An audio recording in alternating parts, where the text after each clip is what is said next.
Good afternoon. I'm delighted to welcome Matteo on his first visit to London as Prime Minister. We've already worked together at the European Council, at last week's G7 meeting in The Hague, and today we've had the opportunity for more in-depth discussions about our bilateral relationship, about the European Union, and of course about Ukraine. And I just want to say a word on each. On our bilateral relationship, we're both leaders who are taking the difficult decisions needed to build strong and resilient economies, to create jobs, and to create a more secure future for hard-working people. Here in Britain this week, we're bringing in the most important changes to our tax system for a generation, including cutting corporation tax to 21% today. And I support Matteo's efforts to implement a package of ambitious reforms in Italy that will strengthen the economy there and encourage foreign investment and help hard-working Italians too. We want to increase the trading relationship between our two countries. It's already worth over £32 billion a year, and Britain is the leading European destination for Italian investors, up 5% last year, with new projects creating almost 1,800 new jobs here at home. But we believe we can do more to strengthen ties, particularly in the advanced engineering, energy and tech sectors. And we're already looking at how British businesses can seize the opportunity of the World Expo in Milan next year. We also want to work together to make the EU more competitive. Europe is falling behind the powerhouses in Asia and South America, and we need to match the difficult decisions we're taking at home with ambitious reforms in Brussels. Italy will be taking over the presidency of the EU later this year at a vitally important time. I know that Matteo wants to make growth and jobs a central theme of the Italian presidency, and today we've agreed the next Commission must put an unrelenting focus on driving growth across Europe. Cutting red tape, completing the single market in energy, unleashing Europe's digital economy. These are all things that we agree about and discussed over our meeting. We also want to see these trade agreements with the rest of the world. A deal with the United States would be a massive prize, 119 billion euros a year to the European economy. That is equivalent to 545 euros for every family of four across Europe. Finally, we discussed the situation in Ukraine. We remain united in our condemnation of Russia's completely unacceptable behaviour in recent weeks. Russia needs to choose the path of de-escalation and dialogue. President Putin should accept this means entering direct talks with the Ukrainian government. We share Secretary Kerry's view there should be no decisions about Ukraine without Ukraine at the table. In the long term, we want to do more to support the Ukraine government as they get to grips with their debts, they implement reforms, and they build a more prosperous future for the Ukrainian people. We also want to secure and diversify Europe's energy supply, and this is an area where we intend to do more work together in the coming months. So, Matteo, a very warm welcome. We've had good discussions. We share many objectives for the future. I look forward to working with you in that future. And I don't know whether it's just me, but Prime Ministers seem to be getting younger all the time. Matteo, over to you. Thank you, David. Thank you, everybody, and thank you for your invitation. Downing Street number 10 is a dream for everybody. So thank you so much also for the cooperation and the partnership.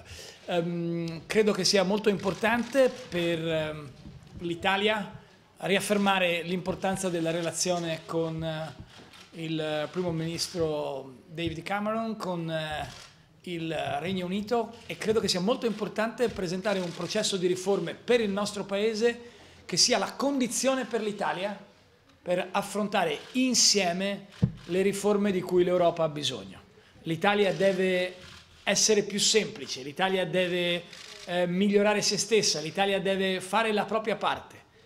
Se l'Italia fa la propria parte, poi è in grado, assieme a tutti i partner e in particolar modo ai partner storici, di creare un'Europa diversa. I think we want a better Europe. Not more Europe, a better Europe, a very brilliant Europe against the red tape of bureaucracy and with an ideal future for our children, not also for our father. Credo che sia stato molto importante condividere insieme le strategie sul Mediterraneo, sull'agenda digitale, sulle sfide energetiche e anche sul futuro dell'economia e della crescita, in un momento nel quale purtroppo abbiamo molto ancora da fare. Oggi commentavo con i giornalisti italiani, e poi ne abbiamo parlato con David, i numeri della disoccupazione. 2011, UK disoccupazione 8%, Italia 8,4%. 2013, UK 7%, Italia 12,3%. Cosa è successo? In questi 3 anni abbiamo perso troppa strada e adesso è arrivato il momento di rimettersi a correre con delle performance economiche che sono valide, possibili, e con una collaborazione e un sguardo insieme condiviso con l'Unione Europea e con i nostri partner che sia finalmente basato sulla crescita e non sulla burocrazia. David ha già detto tutto sull'Ucraina, ha già detto tutto sugli interessi comuni della nostra partnership. Credo che sia interessante sottolineare come saremo qua a Cardiff in Galles per il vertice NATO e sono molto grato al Primo Ministro per aver accettato di svolgere il G7 dei Ministri dell'Energia in Italia prima del G7 di Bruxelles. Quindi sono molte le cose che condividiamo, credo che sarà molto interessante se questa Europa diversa che vogliamo costruire potremo farla lottando contro la paura di chi ha paura di cambiare, ma per noi deve essere chiaro che non c'è Europa, non c'è una grande Europa senza la presenza del Regno Unito, senza la presenza di David Cameron, dei suoi concittadini, e quindi per noi è assolutamente fondamentale che in questo percorso complesso e complicato che si apre la presenza del UK in Europa non è un qualcosa in discussione, è assolutamente fondamentale e cruciale per noi e lavoreremo insieme, ne sono sicuro. Thank you so much, David, for your invitation. Thank you, Matteo. I think we've got the BBC first. James Robbins from the BBC. Mr. Renzi, listening to you, it makes it sound as if Italy and you are an ally of David Cameron's in wanting fundamental reform of the European Union. Am I right? And does that mean that Italy wants to bring powers back from the centre to Italy? Or is your vision of a reformed Europe completely different from the Prime Minister's? And, Prime Minister, can I ask you one question about Ukraine, which is, do you really share similar ideas about the level of pressure that should be applied to Moscow? Because those countries like Italy, which are much more energy dependent on outside sources, tend to be much less in favour of applying the sort of pressure on Moscow which could produce retaliation. And finally, to you, Prime Minister, many people are very angry about what they see as Royal Mail being sold off far too cheaply. Do you think people are right to feel angry that taxpayers feel that they were given a very poor deal by the government? Thank you very much. Well, Matteo, perhaps you take the question first and I will... Absolutely, yes. I think there is an alliance, not ideological, not confused, in the process of reform of Europe. But for us, for Italy, today is absolutely important start from ourselves. It's impossible in Italy fight against the bureaucracy of Brussels if we spent few days to conclude the process of administration in our country. It's impossible for us fight against the ideas of bureaucracy, of red tape in Brussels if our system is old. So for this reason, in this moment in Italy, it's absolutely important to change institutions, to change electoral law, to change constitutions. Yesterday, maybe you know, we presented the reform, the law of a reform of constitutions, very important because reduce also the problems between central government and regions, because change the role of Senate, because change the role of a part of politicians. So for us, it's possible speaking about reforms in Europe only if before we change ourselves. And this is the challenge in the second half of 2014, when Italy will lead the semester of a European presidency. I think we we can discuss with our partners and with David about the future of Europe. Thank you very much. I'm sure I'm going to be great allies in fighting the bureaucracy that Matteo has just referred to. I think it's really important for all countries in Europe to do that. To answer your questions very specifically, on Ukraine, of course different countries have different perspectives, but actually I think the EU has done well in that 28 countries came together and set out a tough, consistent and predictable set of measures to send a very clear message to Vladimir Putin about what had happened, why it was wrong, and what needed to happen next. And crucially, at that last EU Council, we agreed that the European Commission should start to draw up detailed plans for sanctions if Putin and Russia went further into eastern Ukraine. And I think that was a good step forward, and we agreed that.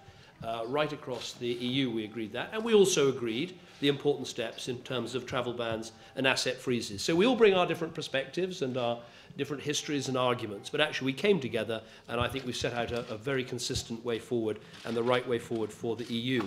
On the issue of energy dependence on Russia, we discussed this in our meeting. Again, different countries have different positions. Britain is very unreliant on Russian gas. We have a very small percentage of Russian gas coming into our system.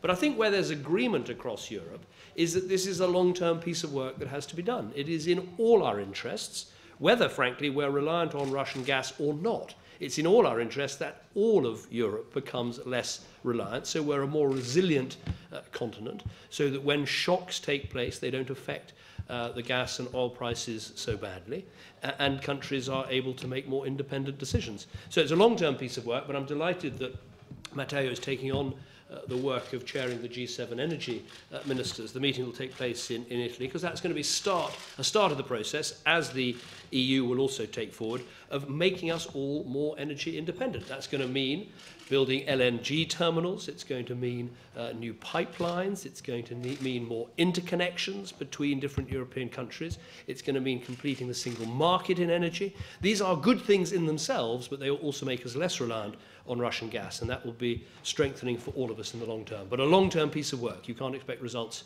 immediately on that one. On the Royal Mail, what I would say is this.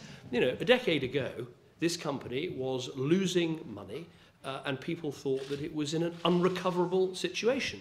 I would argue the British taxpayer has benefited in 3 ways from the changes we put in place and the privatisation that's taken place. There's the benefit of a sale of Royal Mail and the capital receipt. There's the benefit that this is now a profit-making company paying taxes into the exchequer. And thirdly, this is a successful company, doing well for Britain. So I think we're much better off with Royal Mail in the private sector, and I look forward to that work being completed. Second question, I think, is Italian media. Rai News. Rai News. I have the Rai News, not Rai. Sul Senato il processo è avviato, lei ha avuto diversi endorsement all'estero sulle riforme avviate in Italia. La priorità adesso è il lavoro, lei lo ripete, dice che bisogna correre, ma come coniugare l'urgenza di correre con eventuale possibilità di mediazione in Italia? A question for Prime Minister Cameron. In the same way Renzi's government has proposed a series of reforms, your government has proposed a few points to remain in Europe. So what kind of support the Euro-skeptical United Kingdom can find in Italy, whose dreams is the United States of Europe? Thank you. Il percorso italiano è un percorso molto chiaro. Riforme costituzionali, cambio delle regole del gioco nella pubblica amministrazione, modifica profonda del sistema fiscale e della giustizia civile e naturalmente modifica delle regole sul mercato del lavoro. Noi abbiamo un sistema in cui manca flessibilità.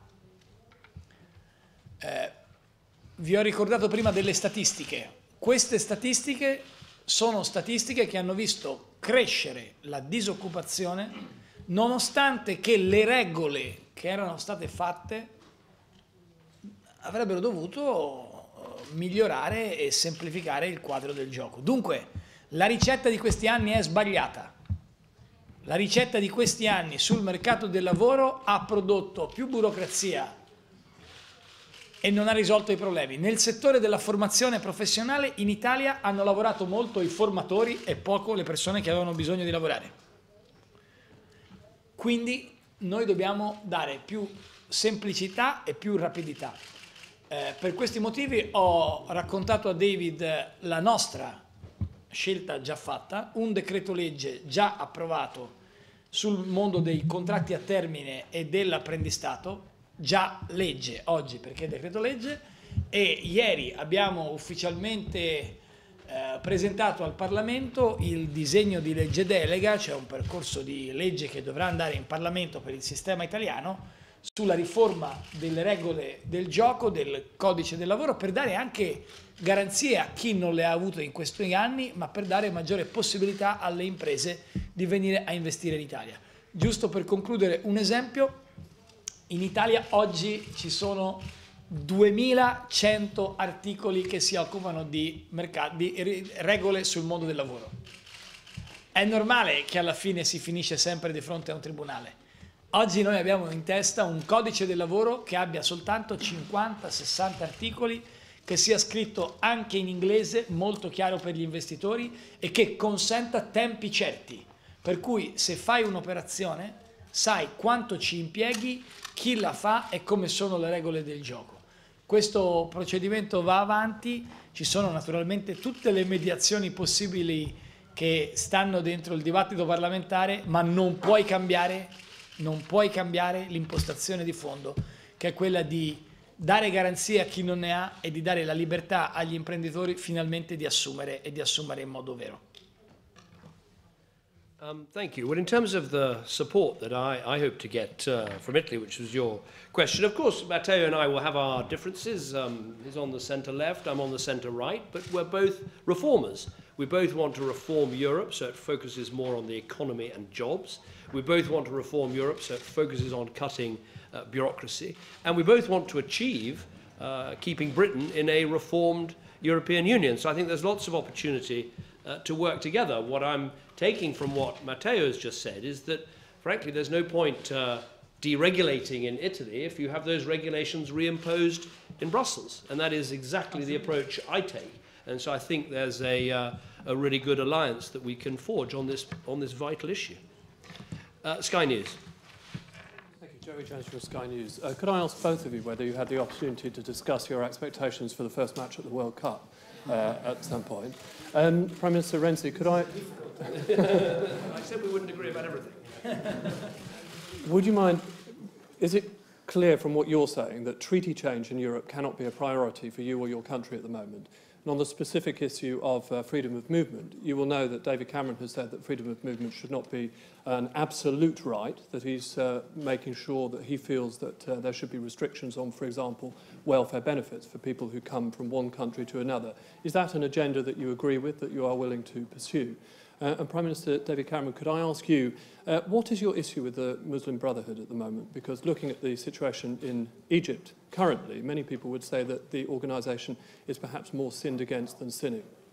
Let me take the question on the Muslim Brotherhood. Look, I think it's very important people understand that as a government, we are obviously opposed to violent extremism, the violent extremism that we've seen on our streets, tragically, in, for instance, that dreadful incident in Woolwich. But we're also a government that is opposed to extremism. We want to encourage people away from a path of extremism. We want to challenge the extremist narrative that some extreme Islamist organisations have put out. What I think is important about the Muslim Brotherhood is to make sure we fully understand what this organisation is, what it stands for, what its links are, what its beliefs are in terms of both extremism and violent extremism, what its connections are with other groups, what its presence is here in the United Kingdom. Our policy should be informed by a complete picture of that knowledge, and that's why I've commissioned this piece of work by a very experienced and senior ambassador, John Jenkins, who's our ambassador in Saudi Arabia. And I think it's an important piece of work because we'll only get our policy right if we fully understand the true nature of the organisation that we're dealing with. Matteo. Well, we don't discuss. We did discuss the World Cup. But, this is a problem. This is a problem because I'm very supporter of the trainer of CT, trainer of Italian soccer team, Cesare Prandelli. So I supported him, and obviously I supported our national team. But in this moment, is not. We are not sure about the results. I think our alliance is not a problem for the match. So, jokes apart. In this moment in Italy, the priority is a different idea of the future of our countries. In the last period, Europe, this is my personal opinion, lost the quality of dream and become only a place of bureaucracy and of red tape. So, for this reason, I believe the first challenge is not discuss about your questions, but about the vision for the next generation of Europe as a place of freedom. And first of all, this could be possible only if we invest in a different idea of growth, a different idea of institutional levels, and for this reason the alliance with David is absolute. For the rest, we have a lot of time to discuss, but in this moment I believe absolutely crucial for Italy the presence of UK in Europe, not only for the past of UK, but for the future of Europe. Because this is not simply a tradition. This is not simply an idea of the past. This is the challenge for the future generation and for our children. And this is the priority. For the rest, we discuss in the future. Thank you. Final question from the Italian media. Last Radio Core. Is the microphone coming? With the Italian sound. Okay. Presidente Renzi, l'Italia e il Regno Unito hanno molti legami nel mondo della finanza, quindi anche la fusione tra la borsa di Milano e London Stock Exchange. Without the microphone, it's impossible the translation. Also because my translation, it's terrible. L'Italia e il Regno Unito hanno molti legami nel mondo della finanza, come dimostra la fusione fra Borsa di Milano e London Stock Exchange. Che messaggio porta alla City in vista anche della nuova tornata di privatizzazioni in Italia e della necessità di sostenere il collocamento dei titoli di Stato italiani?